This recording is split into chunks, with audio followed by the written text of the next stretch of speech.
बिस्मिल्लाहिर्रहमानिर्रहीम।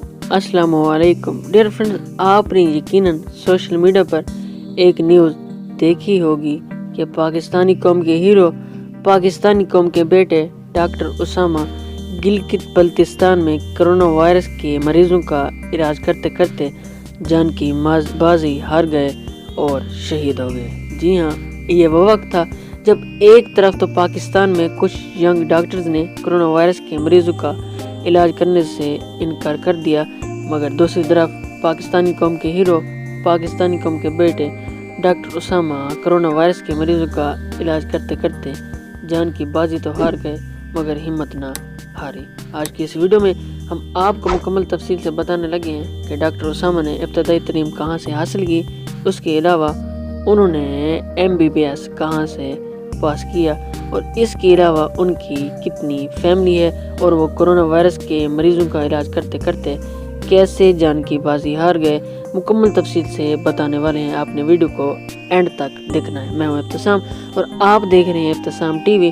मज़ीद डिस्कस करने से पहले इब्तिसाम टीवी को सब्सक्राइब कर दीजिए, वीडियो अच्छी लगे तो लाइक कर दीजिए और इस वीडियो के कमेंट सेक्शन में डॉक्टर उसामा से मुताल्लिक आपने एक प्यारा सा कमेंट लाजमी देना है और इसके अलावा आपने इस वीडियो को लाजमी दोस्तों तक शेयर करना है कि कौम के बेटे, कौम के हीरे कैसे होते हैं। जी हाँ, पाकिस्तान के इलाके गिलगित बल्तिस्तान में कोरोना वायरस के मुतासर अफराद का इलाज करने वाले नौजवान डॉक्टर उसामा रियाज खुद इस वायरस का शिकार होकर इंतकाल कर गए। गिलगित बल्तिस्तान हुकूमत के तर्जुमान फैजुल्लाह ने BBC से बात करते हुए डॉक्टर उसामा की मौत की तस्दीक की है। इनका कहना था कि ये वो दौर है जिसमें भाई भाई से भाग रहा है। वायरस का इतना खौफ है कि बाप बेटे का नहीं रहा और बेटा बाप का नहीं रहा। इस सूरत हाल में डॉक्टर उसामा रियाज अपनी ज़िंदगी को ख़तरे में डालकर मरीजों को इलाज मुआवजा फराहम करते रहे। डॉक्टर उसामा असल हीरो हैं। ये इस काबिल हैं कि इनकी कदरदानी की जाए। हम इनको सलाम पेश करते हैं। डॉक्टर उसामा रियाज तख्तान से गिलगित बल्तिस्तान आने वाले ज़ायरीन की बड़ी पंगाला के मकाम पर कायम करदा करंतना मरकज़ में इस वायरस से मुतासर होने वाले खदमात लोगों के लिए खिदमत सर अंजाम दे रहे थे। गिलगित बल्तिस्तान के वज़ीर कानून और कोरोना के लिए फोकल पर्सन मोहम्मद औरंगज़ेब ने BBC को बताया कि जब तख्तान से मुतासरीन ने आना शुरू किया तो इस वक्त गिलगित बल्तिस्तान हुकूमत ने कई करंतना मरकज़ कायम किए थे, जिनमें से एक में नौजवान डॉक्टर उसामा रियाज भी फर्ज सर अंजाम दे रहे थे। इनका कहना था कि उसामा रियाज करंतना कैंप में कई घंटे तक मरीजों का चेकअप करते थे। ये अपने फ़राइज़ के औकात से ज़्यादा देर तक मरीजों का मुआयना करते और थकावट से निढाल होने के बावजूद काम जारी रखते थे। जब के रात घर आराम करने गए तो सुबह अपने मुकर्रर वक्त पर नहीं उठे तो घर वालों ने कमरे में जाकर मोहम्मद औरंगज़ेब के मुताबिक डॉक्टर उसामा रियाज को अस्पताल पहुंचाया गया तो इनके दिमाग और गुर्दों में शदीद तिबी मसाइल पाए गए, जबकि टेस्ट में कोरोना भी मुस्बत आया था। इनके इलाज के लिए एक मेडिकल बोर्ड तरतीब दिया गया था। डॉक्टर उसामा रियाज के कज़न और नेशनल बैंक गिलगित में मैनेजर शाह फैसल के मुताबिक डॉक्टर उसामा रियाज चलास के रिहायशी थे। इनके वालिद मोहम्मद रियाज लोकल गवर्नमेंट में डिप्टी सेक्रेटरी के फ़राइज़ सर अंजाम दे रहे हैं। ये 2 भाई और 2 बहनें हैं। उन्होंने अपनी इब्तदाई तालीम चलास ही से हासिल की, जबकि इसके बाद गिलगित पब्लिक स्कूल से इम्तियाजी नंबरों से इंटरमीडिएट पास करने के बाद साल 2013-14 में Bahawalpur medical and dental college में दाखिला लिया था। बहावलपुर ही से हाउस जॉब मुकम्मल करने के बाद गिलगित बल्तिस्तान महकमा सेहत से मुंसलिक हो गए थे।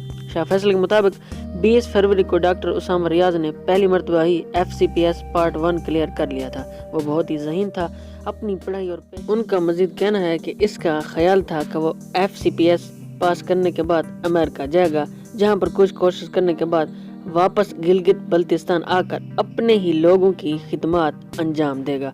इनका कहना था कि डॉक्टर उसामा तकरीबन 1 साल से ज़्यादा अरसे से गिलगित बल्तिस्तान में खिदमत सर अंजाम दे रहे थे। शाह फैसल का कहना था कि जब घर वालों ने डॉक्टर उसामा रियाज को बेहोशी की हालत में पाया तो सबसे पहले इनको CMH गिलगित पहुंचाया गया, जहां पर इनको फिलफोर वेंटिलेटर पर मुंतकिल कर दिया गया था, जिसके बाद इनको गिलगित बल्तिस्तान अस्पताल में मुंतकिल किया गया, मगर गिलगित अस्पताल में न्यूरोसर्जन दस्तयाब नहीं थे। वहां पर CT स्कैन और MIR مشین 2 ماہ سے خراب پڑی تھی۔ ہم لوگوں نے بار بار گزارش کی کہ سب سے کہا کہ کسی بھی صورت میں ان کو اسلام آباد ایئر لفٹ کیا جائے، نیورو سرجن کو بلایا جائے، مگر افسوس کہ یہ ساری سہولتیں ان کو نہیں دی گئی تھی۔ گلگت بلتستان کے محکمہ صحت کے ذرائع کا کہنا تھا کہ ڈاکٹر اسامہ ریاض کو مکمل سہولتیں فراہم کی گئی ہیں، ہر قسم کے ٹیسٹ ہوئے ہیں، کوئی غفلت نہیں برتی گئی۔ شاہ فیصل کا مزید کہنا تھا کہ ہمارے خاندان میں اور بھی ڈاکٹر موجود ہیں۔ جب کورونا کی صورتحال پیدا ہوئی تو میں نے ڈاکٹر اسامہ ریاض کو فون کیا اور کہا کہ صورتحال یہ ہے کہ اس وقت ینگ ڈاکٹرز کو فرنٹ لائن پر لڑنا پڑے گا، آپ کے کیا ارادے ہیں؟ تو انہوں نے مجھے جواب دیا تھا کہ میں نے تو پوری طرح تیاری کر لی ہے، اپنے فرض اچھے سے ادا کرنے کی کوشش کروں گا۔